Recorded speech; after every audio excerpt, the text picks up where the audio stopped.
आप सुबह उठते हो और आंखों के नीचे परमानेंट पफिनेस दिखाई देता है या फिर दिखाई दे रहा होता है। लोग बोलते हैं नींद पूरी नहीं हुई, सॉल्ट कम खाओ, वाटर रिटेंशन है। लेकिन सच क्या है? हर अंडर आई बैग सिर्फ लाइफस्टाइल का प्रॉब्लम नहीं होता, कभी कभी ये एक एनाटॉमिकल इशू होता है। तो एग्जैक्टली क्यों होता है ये अंडर आई बैग्स? तो सबसे पहले एक इंपॉर्टेंट बात समझिए, आंखों के नीचे और उसके अराउंड नॉर्मली फैट प्रेजेंट रहता है। ये कोई बुरा फैट नहीं है, ये प्रोटेक्टिव लेयर ऑफ फैट रहता है। लेकिन एज के साथ या जेनेटिक्स की वजह से जो मेम्ब्रेन या फिर पर्दा, जिसे हम ऑर्बिटल सेप्टम कहते हैं, वो जो फैट को होल्ड करके रखता है अंदर, वो वीक हो जाता है। और फिर क्या होता है? Pseudo herniation of fat. Pseudo मतलब वो पर्दे को फाड़ के फैट बाहर नहीं आता, बट पर्दा वीक हो जाता है, इसलिए वो पुश करके शो हो जाता है, दिखाई देने लगता है, बस थोड़ा प्रोट्रूड करने लगता है।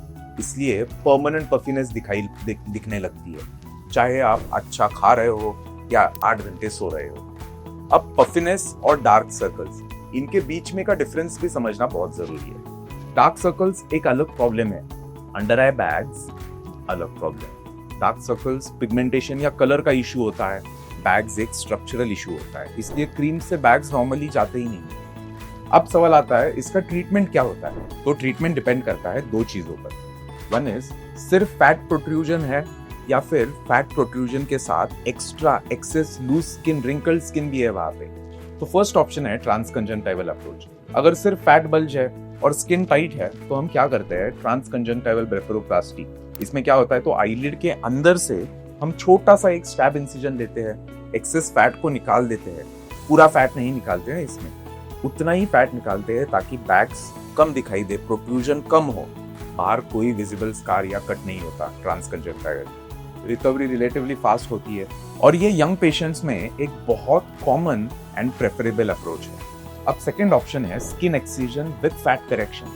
अगर फैट के साथ लूज रिंकल्ड स्किन भी है तो सिर्फ फैट रिमूव करने से काम नहीं होने वाला, स्किन और रिंकल्ड दिखेगी वहां पे। तो इस केस में हम फैट तो निकालते ही है, उसके साथ एक्सेस स्किन को मेजर करके रिमूव कर देते हैं। और सूचरिंग एक फाइन लाइन आईलैशेस के बिल्कुल नीचे होती है। इनिशियली वो फाइन लाइन दिखती है जो 3-4 हफ्तों में फेड हो जाती है और 2-4 महीनों में ज्यादातर केसेस में वो नोटिसेबल भी नहीं है। इंपॉर्टेंट बात मैं आपको क्लैरिफाई करना चाहता हूँ, अंडर आई बैग्स के सर्जरी में हम पूरा फैट रिमूव नहीं करते थे। ओवर रिमूवल से क्या प्रॉब्लम हो सकता है? वहां पे गड्ढा दिख सकता है, होलो लुक दिख सकता है, इसलिए बैलेंस बहुत इंपॉर्टेंट है। मॉडर्न ब्लेफरोप्लास्टी नेचुरल रिजल्ट्स के लिए होती है, ना कि हॉलो या फिर संकन आईज दिखाई दे इसलिए। और हाँ, इस सर्जरी में आपके विजन को कोई फर्क नहीं पड़ता क्योंकि हम काम आईलिड्स पे कर रहे हैं, not on the eyes.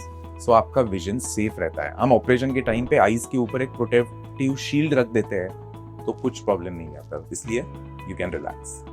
So who should consider this surgery? अगर आपको परमानेंट पफिनेस है यहाँ पे हमेशा, जो मेकअप से भी हाइड नहीं हो रहा, सुबह शाम सेम दिख रहा है, कितना भी आप रेस्ट ले लो, नींद पूरी करो, क्रीम से भी कोई कुछ फर्क नहीं पड़ रहा, तो ये स्ट्रक्चरल करेक्शन आपको हेल्प कर सकता है विद ब्लेफरोप्लास्टी सर्जरी। तो आप ये कंसिडर कर सकते हो। अगर आपके कोई भी डाउट्स या क्वेरीज है रिलेटेड टू ब्लेफरोप्लास्टी और एनी एस्थेटिक सर्जरी, तो प्लीज कमेंट सेक्शन में लिखिए, मैं और मेरी टीम जरूर आपको रिप्लाई करेंगे in a safe and scientific way.